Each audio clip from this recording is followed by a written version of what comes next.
Hi, I'm Malcolm Stern, and in conjunction with my friends John and Sandra Wilson from Online Events, we're creating a series of podcasts called Slay Your Dragons with Compassion. My book of the same name was conceived and inspired by the suicide of my daughter Melissa and the journey that took me on and the internal resources that I found. All of my guests will have a story to tell around overcoming and ultimately thriving through adversity. Special thanks to the band Stairway, Jim McCarty and Louis Chinamo, for the use of theme music from their album Medicine Dance, and my engineer Owen Santiago. I hope you enjoy this series, and thanks for listening. Welcome to my podcast, Slay Your Dragons with Compassion, which I'm doing in conjunction with my very good friends John and Sandra Wilson at Online Events. I'm very happy to have a really interesting guest for me this morning. I wrote my book in 2020, which was published by Watkins Publishing. The book is called Slay Your Dragons with Compassion, and it's about the suicide of my daughter Melissa, which has educated me, saddened me, turned me inside out, but done all sorts of things to me. But at the end of the day, I think I'm a better person as a result of what I've been through with my daughter. And so this series has been about how adversity shapes our lives, but it isn't necessarily peeling into that everyone has to have deep pain, but that we've all had to work through different angles of our lives. And in working through it, often things become more profound. So I'm very grateful to you, Etan, because you actually published my book when I don't have lots of social media figures and the normal things that publishers want, but you believed in what I was writing, and of course then I got endorsements from people like Eckhart Tolle and Elizabeth Gilbert and Jack Cornfield, and obviously the book struck a chord, and it's been a very powerful thing for me to do. So it's a real delight to have you on here today and to talk a little bit about your life and what's shaped you, what's helped create you. So I just want to say a couple of brief things that I know, and then you can add to that as well. Just to interject for a sec, I just want to say that we're very proud to publish your book, and I think that Malcolm, you've made an incredible contribution to the world. You continue to do so with sharing wisdom, sharing being vulnerable, and you built a lot of things. I mean, even though you didn't have a big social media following, it definitely was a gamble to support the book, which again, very proud and very happy with how it turned out. But you had already been a founder of Alternatives, which is an incredible community, and you've had a long track record of basically building and contributing. And I think you're an inspiration. So I just want to start off saying that. Thank you very much, Etan. I'm very touched by that. It's lovely. Thank you. So, yeah, and to say a little bit about you, I mean, I love Watkins Bookstore. You own the oldest esoteric bookstore in London, and that's been going for forever. And it's a place where even when I was young, I used to go and wander around and see the extraordinary books that were there and the wide range of subjects that I was starting to become fascinated with in my 20s and 30s. You've also set up Kindred Spirit Magazine, Mind Body Spirit Magazine, and Watkins Publishing, of course, which is a brilliant publisher because actually you're publishing books that are dealing with the consciousness movement, and you're one of the few publishers that really specializes in that. And your life will have led you to a place where this has become a fascination with you. And perhaps you could tell us a little bit about, just want to add one other thing as well, which is that you also do something that I've found really fascinating, which is each year you do the 100 most influential spiritual leaders. And that's always something I look out for. And I go, oh yeah, that person's touched my life. We've had most of them at Alternatives speaking for us, and it feels like a fun list. I mean, also you've got the Mind Olympiad that you've been exploring, which is real fun, which is games. So that's obviously a big part of your life, as sort of like things that sort of spark interest in people. But tell us a little bit about what led you to where you are now. And you're still young, of course, from my perspective. You're very young, and I'm envious, but let's have a look at that, shall we? Sure. First of all, thank you for your kind words. So yeah, I mean, I guess it's been a very, I'd say, um, kind of, I guess, an evolving path because I never really thought that I would own a bookshop in a publishing house, and I kind of I hailed from the sciences. I did math and physics in university for my bachelor's degree, um, and then I ended up kind of drifting towards the humanities and doing two master's degrees, one in film and one in media, and it's interesting. I came to London partially because I felt lost at the time, and there was a love interest as well. Uh, That's up in but the way, isn't it? Yes, yeah, yes. which didn't didn't totally work out, and that's funny. That's how life is, right? When something draws you somewhere and then changes your life, right? Yeah, Um, and that's fine. Sometimes failure in one direction leads to to a discovery in another, and indeed I did discover myself, I guess, in London to some extent, and I ended up starting an art space uh, and running that next to the bookshop. And Tender Pixel was the name of the art space. We ran it for a decade, and it was a it was a wonderful thing to do. But when the bookshop went into bankruptcy, I I was very tempted to try and save it. My mom is an astrologer, and that was her favorite bookshop. And I was very familiar with the Bodhi Tree, which is another famous bookshop. It oh, was in I've L. been there. It's wonderful. Yeah, yeah, which closed. Oh, Which closed really? unfortunately before Watkins went into bankruptcy. I think it closed around like maybe, or was it after? I don't remember, but around a similar time, basically, maybe slightly after.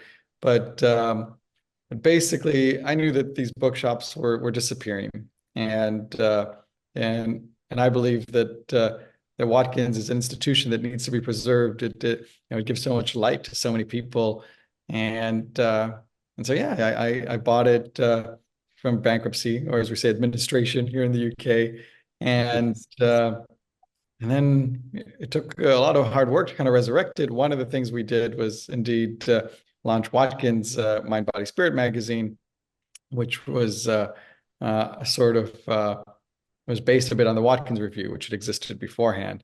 And we added the 100 list, as you mentioned, which is a wonderful way to celebrate the 100 most spiritually influential living people who, by the way, just talking about different lives, yes, there's a lot of inspiring people there, but everybody's got challenges and nobody's perfect. And I Exactly. always say in the 100 list that you should be your own guru at the end of the day. Like, be careful with blind faith. I mean, you've seen different teachers rise and Sure. fall, right?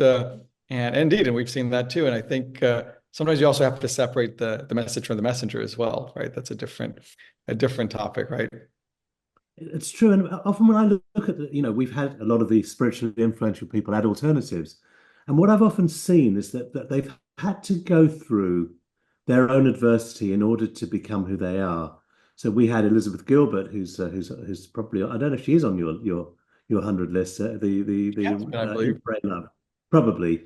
Oh, she has, And sure, she has been, but I think maybe in the last few years, she's great, obviously. But I think maybe she's yes, a bit less influential in the last few years, but she's great. I mean, I read, what was her book? I think it was Big Magic a few years ago, which was about also the yes. writing process and how you basically, you need to kind of put in the time if you want the muse to visit you, right?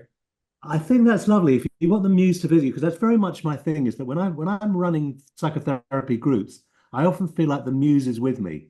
And I wish I had that wisdom in everyday life, but sometimes the podcast brings out that as well. But there's something about being visited by the muse. And I think that your spiritual journey has been a really interesting one because you've actually sort of elevated spirituality in the UK with Watkins Magazine, with Watkins Bookshop, with your publishing. And with the 100 list, there is a sort of sense that you are driving that spirituality. And was that always alive in you? So when you were young, were you sort of like awake to realms beyond our everyday physical realm? Well, yeah, I think I had, I guess to some extent, perhaps an unusual upbringing that my mom is an astrologer, and It's unusual from my uh, perspective. yeah, and my dad, even though he was a physician, he's retired now, but he was also very open-minded, I think, to the esoteric, let's put it that way. So we did talk about these things, and I think this it's interesting because I didn't grow up with a religious upbringing. But we were very spiritually curious, and I mean, my mom these days, I think her biggest kind of, I guess, like spiritual path is she's like a Jubu, you could say, Jewish with Buddhism, and she's a big she loves Thich Nhat Hanh and has like a weekly sangha that she goes to, um, and but anyway, but the point being is that I was exposed to a lot of different I guess spiritual paths, um, and and I guess it's interesting. I've always maintained, I guess, a bit of a also like a healthy skepticism as well. I'm not because of the sciences, but I'm so but I've also maintained an open mind as well. So it's kind of I've been I've gone both ways in that sense, um and I yeah, think I that's guess really important, by the way. I just want to sort of say that I think that there's a term which is you'll know very well, which is spiritual bypassing, and what I've seen is that a lot of people get into spirituality as a way of avoiding the everyday pains of being a human being and the that's struggle right. we have in being a human being. So I really I like healthy skepticism. We could have skeptics who go, none of this is it has any meaning, but you're not Sure. that at all, are you? No. And I think, I think there is. I think that spiritual intelligence is a really important thing, and finding ways to, well, this is again, we'll get into it, but to ground yourself. But yeah, no, definitely. I think being open-minded is, and curious is something we should maintain, kind of like that the childish state, right? That too often uh, we lose as we age, right? So I think trying to preserve that. I guess that's something I do. I feel like I'm still a kid in everything I do, constantly trying to rediscover things and learn things and pick up new hobbies. That's something that that's very much a part of who I am. Well, I think that's one of the things that attracted me to you. When we've been in groups together, we've sort of like we've hung out together, and I think that's one of the things that really gets to me is that you've still got that. Um, it's almost like the beginner's mind, even though you've done a lot of work on yourself and you've explored it at great depth, and I've seen some amazing people, even in the bookstore. I saw one of them, the main was it Karl Marper? Yeah, yeah. Yeah. It's like, he's giving a little lecture in the bookshop, and I'm watching one of the great masters standing there giving this lecture, and you've created an umbrella platform where these people can go there, and you've put your money where your mouth is, which is also very That's true. important. There's lots of people who are spiritual and sort of like wait for God to deliver. You haven't been doing that, have you?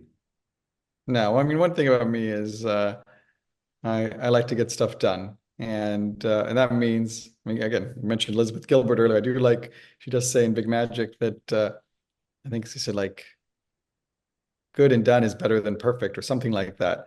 Hmm. And I think, you know, I believe that if you're going to try and create things, you have to take risks, and you also sometimes you can reiterate and you learn from everything. But yeah, I'm constantly trying to make things happen, and I enjoy creating things, and even though sometimes maybe I try and spin too many plates, I will say that. But being able, but the bookshop, I have to say, yeah, that is one plate that brings me so much joy, and it's it's such a pleasure to have all these people coming to that enjoy it, and also the staff at the shop. Most of them have been there before I bought it from bankruptcy, and it's awesome to see, that there's so much continuity and yeah, and love basically. Mm. And you've really been able to follow your path. In fact, one of the reasons I'm doing this podcast is that you've had quite a big influence on my life, which you'll probably know anyway. But one of the reasons I'm able to do this podcast is that I started interviewing people at alternatives, and you came up with a wonderful book by Terence Stamp, the actor, "The Ocean Falls into the Drop," and you Which is very which is which kindly. is an Osho phrase, right? Oh, okay. I wonder where that came from. I Got believe it. so. I think so, yeah. Yeah. And you very kindly suggested that I interviewed him at Alternatives, and we had it as as a Q&A between us. And it really sort of gave me a sort of feeling that I like doing this work. I like inquiring with people. I like to find out what makes them tick beyond their persona. And I think that's very much in your being as well, from what I've observed. Oh, absolutely. I love talking to people. I like discovering people. That's why I also have a little podcast. And yeah, and yeah, it's something that I take great pleasure in is trying to understand and people and share wisdom, share knowledge. Definitely. Um, yeah. But I want to go back to this idea, by the way, you were saying of adversity. And just to be clear, I mean, I by no means can I say that like that I figured my life out. You know, I feel just as lost as anyone. I mean, even Mm. today, I'm always like wondering, you know, am I doing the right thing with my life? Am I, you know, what's important, what's valuable, like, you know, and I think this is a key thing. It doesn't matter who you are or where you are. We always are, you know, kind of, well, maybe not always struggling, but certainly at some point everybody struggles 100%. But Yeah. certainly we're always, I think, a bit confused, like, and we're always trying to reorient ourselves. And this is one of the challenges of life, right? Like uh there's never an end point. Yeah, right?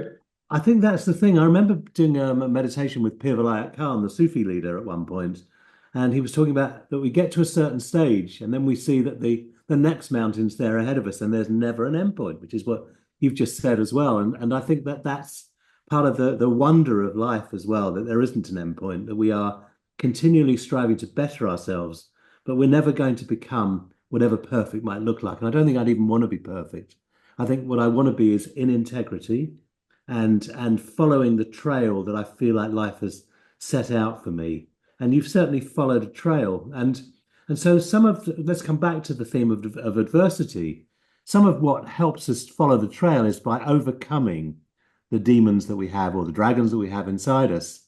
And I'm just wondering what that has looked like for you. And we've sort of remarked on it a little bit with relationships that have fallen apart or moving around. I know you moved around a lot as a child. You didn't. You were then. You mentioned that you were to me before that you were the new kid on the block a lot of the times, and you've had to find something inside yourself to deal with that. And I wonder if you can look at that a little bit with us. Sure. So yeah, I guess uh my dad's from the States, my mom's from Israel. And even though they met in the States, they'd moved back and forth quite a bit. I think I went like from first grade through high school. I think I went to like 7 different schools. Mm.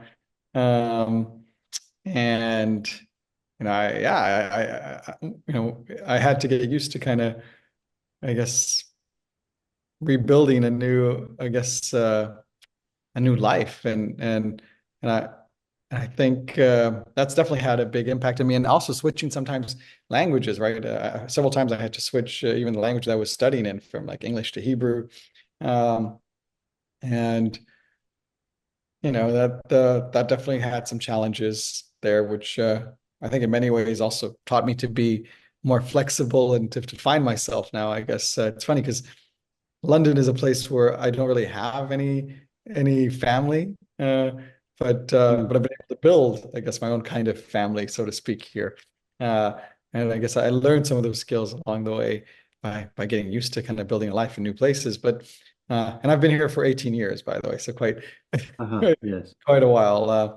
So you're not But the new kid on the block in London, then. no, and I'm very happy to actually, yeah, to find a home, actually, yeah. Um, and I would say, from everything that I do, the bookshop is a thing that in a way kind of grounds me the most. That is, you know, even though it may not always take the most of my time, the bookshop is, that's kind of a sort of anchor for me. And that's very special. But yeah, adversity. Without like revealing all my like, intimate wounds. That's what I'm trying to do with you, Etan. No, I know, I know, I know. But I will say that it wasn't just a love interest, but there also was a sort of family. I don't want to get too much into it, but there were some issues with uh, uh, a family member, and and led to some heartbreak as well, which was very strange actually to have, to have a situation. See, now I'm being very protected, by the way. I realize I I'm don't know if not this is gonna, necessarily going I to don't know if sort this is of gonna end. strip away Yeah. all Yeah. your defenses, No, but no, I but do think basically, but that, let me hold on. But let me just say, like, yeah. I came to London in a way that I was a bit lost, I guess I could say. Um, and and I had to kind of find myself again. And also that family member, by the way, we've rebuilt our relationship, which has been great, I have to say. But there were some, yeah, there were some very difficult things at the time, and um, I yeah, I went through, I guess, heartbreak on several levels, and then basically kind of, yeah, started kind of rebuilding my life. And again, I never thought that I'd get into a bookshop, and that, of course, the bookshop led me into publishing, uh, which is obviously a big part of what I do today. But who knows? Maybe my life could have been very different had I not had that heartbreak, and had I found something else that led me on another trajectory. I think in many ways, um, things are very kind of, I don't know, unpredictable, surprising, all of that, I guess. Yeah. I mean, it seems like it could have been that your path would have been about um, making money, being out there in the world, sort of because you've got a real talent for that sort of stuff as well. And to take on a project like Watkins, and by the way, Watkins is a very alive bookstore. You have talks there. It's often a place where I'll arrange to meet someone because it's a great environment to hang out in. So you've put some real aliveness in it, but seems like money is probably not your driving factor, although you have in your time earned money as well. Yeah, so I've been, a serial entrepreneur and also an investor, and I've been able to build, a decent, I guess you could say, nest egg, but I've taken risks along the way, and some have worked, some haven't, but overall, they've allowed me to also get into a position where I'm not just chasing money, and I'm able to take risks and also pursue my passions, um, and that's true. That's true today. It's I'm fortunate that some people can't, they have to go out and work a 9 to 5 job and just to make sure they make ends meet. So first of all, that it's a privilege to get to a position like that. But certainly now I can say that whenever I try and do it, it's not just about money. Certainly, it's about I'd like things to be sustainable. Obviously, I don't want to just like you know Sure. waste money. Let's put it that way. But although I guess there's a space also for charitable ventures as well, obviously. But I think that yeah, when I look at things, I think about how big an impact will they make? How important are they? And um, yeah, and it's wonderful to do that. And I think that's something that hopefully I'll be able to do. I hope for a long time to come. Well, you wouldn't look at something like Watkins and go, "Here's a real money-making opportunity." You No, go, and by the "Here's a way, and passion." it hasn't been either. It's been a I'm project sure for it's not. you know it's been a struggle, and yet it's been worth every bit of it, and so that, like, and I say this to a lot of people. I say that the bookshop is something that you know I want to find a way to sustain and preserve at least throughout my lifetime. In this unpredictable world, it's nice to know that at least I know we can try and preserve that. Well, it's interesting because you talked about, let's drill down a bit more into what's your passion, because obviously, in a broad sphere, spirituality is your passion, the consciousness movement is your passion, and a lot of the projects that you're involved in indicate that. If you were to drill down into that a bit and say, what drives you? What sort of makes you go, yes, this is where I want to invest my life, my time, my energy? Wow, that's a great question. Um, huh, it's really interesting. I mean, look, I enjoy, first of all, for myself, I enjoy learning, and this is something that I feel like I'm a lifelong student. So um, that's certainly something that's very important for me. But I also enjoy getting involved with things that can share something like that with other people. So the ability to have, I guess, I don't know, this ongoing learning, or sometimes we say sharing wisdom or whatever, but being able to share things that can help people grow. I guess I like that, and whether it's through books or spirituality or this board game festival that I organized called the Mind Sports Olympiad that you mentioned. In many ways, it's about sharing kind of my love for learning, I guess, in a way. Yeah. If we were to distill that, and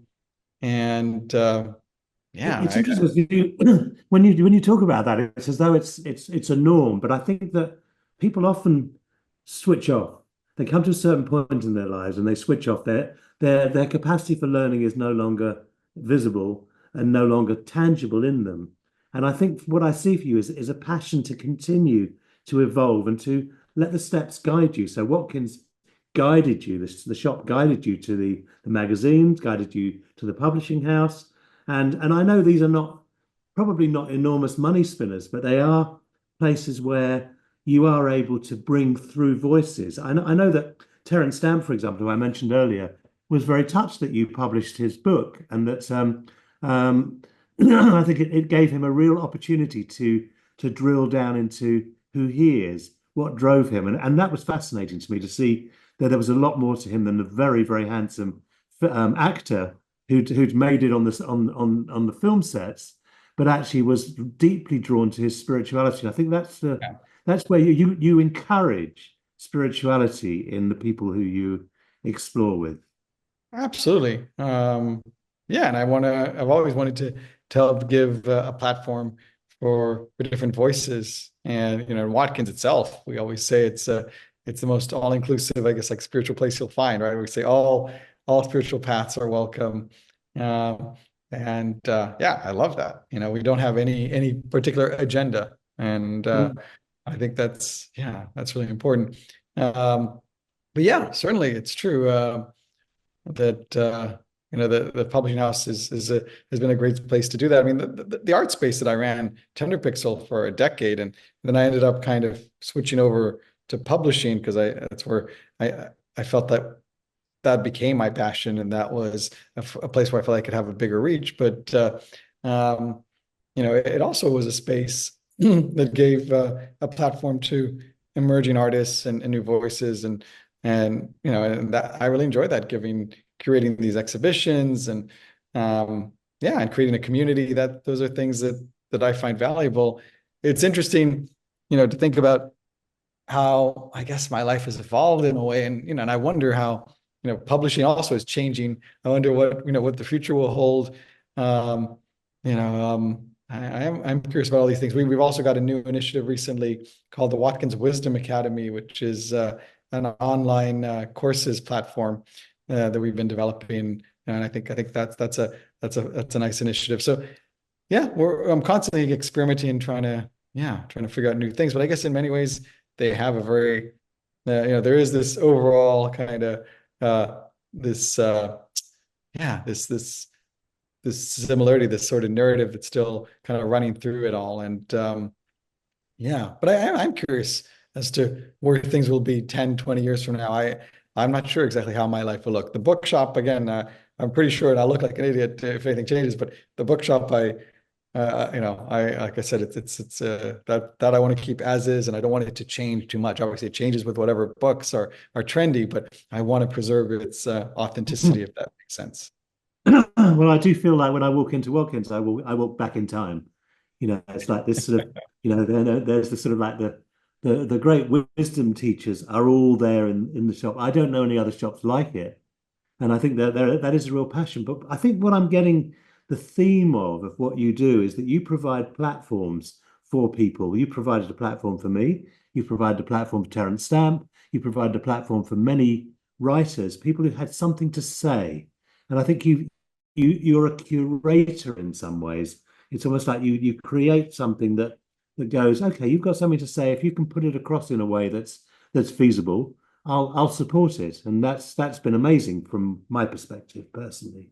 Well, I mean, it's always great when you get to work with someone like you. So, it's yeah, and when they have interesting Thank things to you. say that, it's that people also find that are moved by, that's wonderful, right?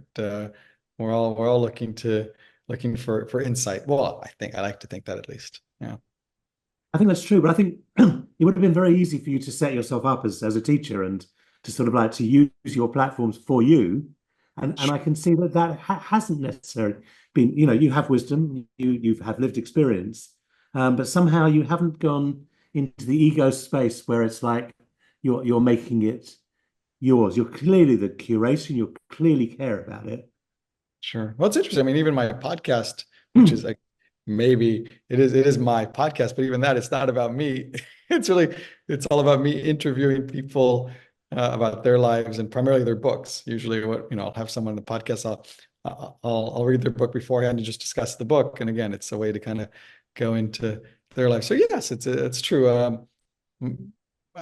I don't feel the need to be front and center. I think And that's what's important. And most of the people I know who are in this game um, have it's almost like their ego drives them to be front and center. It's very rare to find someone who's willing to actually keep the platform raised.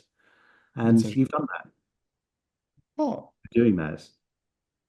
thanks. Well, that's very kind. I guess, yeah, I don't see myself as a spiritual teacher as well, so It's funny because I've worked with a lot of people who do see themselves as spiritual teachers, and sometimes you go, "You're joking, aren't you?" Because we have such a capacity to delude ourselves. And again, do I see myself as a spiritual teacher? I think I have traveled a fair distance, and I've got something to bring to the process. I But think I think I'm happy to, I do see you as a spiritual teacher. That's very kind of you, Etan. Thank you. That's lovely. So we're coming towards the end of our podcast, which is the sort of I really enjoyed talking to you, and as I've often enjoyed talking to you about, what makes you tick, what's your driver, and the question I always ask at the end of the podcast is the same question, but it's like something I want to come spontaneously and to see what emerges from it, and that question is, what dragons have you had to slay in order to become who you are? And what obstacles have you had to overcome in order to be the person you are now? Wow. Okay. That's Yeah, the yeah, end. and I deliberately throw you a curveball so that you can This is this deal with is this that. is the soft finish. Yes. I see. Um, it's funny. Well, I think, look, we mentioned earlier, again, without getting too much into it, you know, life is all about kind of challenges, and we're all gonna, step in shit. Sometimes that's gonna, it's gonna impact us more than others. Sometimes, like I said, I know I'm divorced now. I'll say that. I had a wonderful relationship for 12 years with a beautiful woman. You met her. I know she's lovely. Yes. And again, no regrets. She's still, a good friend. And we have a beautiful daughter together, which is wonderful. But I think the point is, like, you don't always know how things are going to turn out, and I think, um and I guess sometimes, it's interesting. Like, I'll throw back a question to you. Like, you know, Yeah, good. when things happen that aren't that, I guess, like, I don't know, easy or not what you wanted in life, like, sometimes you can also, it sounds cheesy, but obviously you can, it helps make you who you are at the end of the day, right? Like, I think that's the theme of the podcast, actually, is that yeah, that's the key. And I think it's not so much that it's cheesy. I think we either have to find internal resources and grow with the difficulties, or we go, I give up, it's all too difficult. And I've never seen you give up in the various things you're doing. It always flows from one thing to another. And also, I think you mentioned that, and this is reasonably rare. I don't think there's such a thing as an easy divorce. I think when you do split up, this was incredibly, I'd say, special and beautiful, and it goes to show, I guess that's a very fortunate thing. Like, we, you know we've been able to maintain a lot of love for one another, uh, even in this different stage. And we even go on holidays together as a family. Uh, so it's a and just to be clear, things are not always easy. Let's be obviously Of they never course. are. Even when you're married, that's true. But I think like and I still feel like her family is my family. She's very close to my mom as well, Lovely. and I don't know if I'm sharing too much. I hope No, not. no, I But think you're I actually think sharing the something point that's, the point is hold on. The point is yeah, that like um yeah, things I don't know. I try and everything that I do, I try and maintain like I don't know an open heart and right. you know yeah, and I guess anyway, yeah, I would like to think that if you know someone for a very long time, you can maintain something. It's not always this. That's not always the case, obviously. But anyway, I've been very fortunate. We've been able to maintain that. Um, but as for what shapes us, I enjoy being a father. As well. That's a big thing. We're actually launching a children's imprint next year, which obviously Oh, lovely. further is a little bit of an impact there as well. That will be called Moon and Bird, and we'll have a bit of I'd say like a spiritual angle to it as well. Uh, and although we have published before, this is before my time. We started this, and we kept going doing the series when I took over Watkins Publishing. We've got a beautiful uh, series of books called Buddha at Bedtime, which are actually quite beautiful. Lovely. I'll just plug Lovely that. title. Um, but um, but yeah, what's shaped us? What does it all mean? You know, I think running a business. The bookshop, I have to say, has been reasonably kind of like consistent and not necessarily easy to run, but in many ways not that challenging. It's like it's a it's more of a I guess not necessarily a simple operation, but a sort of but it is simpler in a sense. Publishing is so hard. I mean, you're constantly trying to create new things and hoping that the world will want them, and Yeah. which in case obviously they did, which is great. And then you know, we have to manage all these different creative people, which is not that easy. It's actually publishing has been yeah, it's a challenging business for sure. It's beautiful, obviously, to be able to get things out there, but it's it is not an easy thing to do by any means. And then even when you publish a book, trying to basically intuit how many copies you should print. Uh, Yeah. and then you don't want to overprint because then you have too much stock. And then if you underprint, then you have to maybe scramble to reprint, or when there's demand, you may not have enough copies out there. Anyway, there's a lot of things that are kind of you're basically, I guess, trying to intuit or guess and figure out, and it's a very it's a very dynamic thing.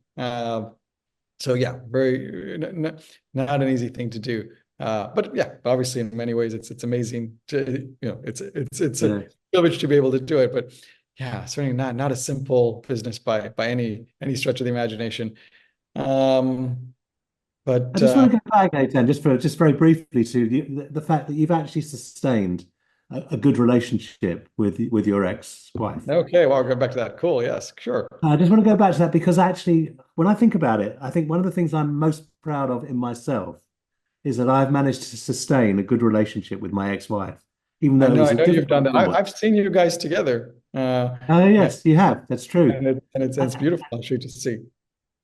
And we've got kids, so it's like, I think when we destroy each other, we also destroy a whole lot of other things. So I'm really hearing that the destructive part of you is quite low, and that the constructive part of you, the part that's constantly out there questing and growing, I have no doubt that whatever comes your way, you'll deal with it, and you'll Well, find ways I, of I dealing do I with do want it. to say I will share. I mean, that there was a sort of challenging divorce that my parents did have. At first, it wasn't challenging, but later on, it kind of evolved into something quite difficult. And I know that left uh, you know I'd say a bit of a wound in me, and so I wanted I hope, I want to make sure that I don't inflict the same wound on my daughter. And obviously, and I want to try and, yeah, and preserve something special, with uh, with my ex-wife, my daughter's mother. So, yeah. So, yeah. Fantastic. So again, That's I really think it's beautiful when people can do that. Yeah. So thanks, and yeah, for coming back to that. Yeah, I think it's often we'll do things and we sort of take it for granted that we've done things that, but actually it takes open-heartedness, it takes a willingness to understand the other, a willingness to move on into a different shape, and I think that that's for me one of the things I've most noticed about you over the years is your chameleon-like ability to create something new. And it's been lovely having you here on this show. I really appreciate it. And very briefly, you're doing a podcast yourself, and what's that called? So it's very simple. It's just the Etan and I podcast. Um, Fantastic. and it's very eclectic. It we have some spiritual teachers there whose books I've read. We've got Rhonda Byrne, from The Secret, um, and Julia Cameron, who wrote The Artist's Way, uh, she was a real treat to interview. But then we've also got people like Mochi, who's the best backgammon player in the world, and we talked about games. So it is eclectic. Yeah, So there's something there for everyone, perhaps, and some episodes might not appeal to everyone, but yeah, I just enjoy kind of going into these people's lives and trying to understand better, kind of what they want to share with the world, and yeah, but I don't know. I guess coming back before we wrap up, I guess yeah, I'll just share that I feel very blessed to have so many amazing people in my life like you, and and to do what I do, and I'm still constantly trying to figure things out, uh, and make the most of this life that we have, right? that's the ticket, isn't it? So that's lovely. Thank you so much, Eitan, and look forward to further communications down the trail. And really appreciate you coming on today. Many Sure. thanks.